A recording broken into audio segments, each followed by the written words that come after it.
Silver বাড়ছে মানে কি ওয়েলথ তৈরি হচ্ছে? উত্তরটা এত সহজ নয়। সিলভারের দাম বাড়ছে দেখে ভাবছেন এখনই কিনে ফেলি, আগামী 10 থেকে 20 বছর বড় ওয়েলথ তৈরি হবে। 1 মিনিট। সিলভার শুধু প্রাইস স্টোরি নয়, এটা ভোলাটিলিটি আর ইন্ডাস্ট্রিয়াল ডিমান্ডেরও স্টোরি। ধরুন আজ আপনি 5 লাখ সিলভারে বিনিয়োগ করলেন।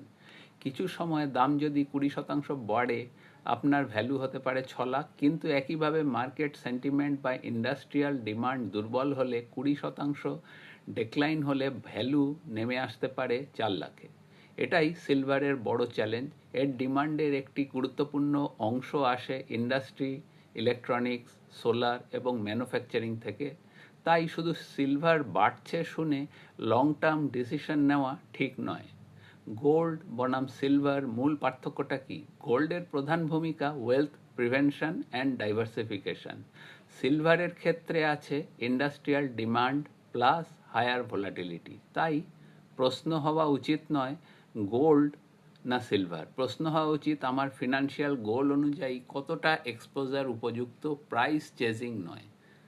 পারপাস ড্রিভেন ইনভেস্টিং, 10 থেকে 20 বছরের ওয়েলথ ক্রিয়েশন, এক্সাইটমেন্ট নয়, চাই স্ট্র্যাটেজি, ডাইভার্সিফিকেশন আর ডিসিপ্লিন। আপনি গোল্ড না সিলভার, কোনটা লং টার্মের জন্য বেশি উপযুক্ত জানতে চান? কমেন্ট করুন সিলভার আর ভিডিও সেভ ও শেয়ার করুন। পরের অংশে বিস্তারিত ব্রেকথ্রু করা হবে। এই ভিডিওটি শুধুমাত্র এডুকেশনাল পারপাসের জন্য। গোল্ড সিলভারের দাম মার্কেট কন্ডিশন অনুযায়ী ওঠানামা করে এবং পাস্ট পারফরমেন্স, ফিউচার রিটার্ন এবং গ্যারান্টিড নয়। বিনিয়োগের আগে আপনার গোল, রিস্ক প্রোফাইল এবং টাইম হরাইজন বিবেচনা করুন এবং প্রয়োজনে ফিনান্সিয়াল প্রফেশনালের পরামর্শ নিন। ধন্যবাদ, নমস্কার, সকলে ভালো থাকবেন। যোগাযোগের নাম্বার 9166354437।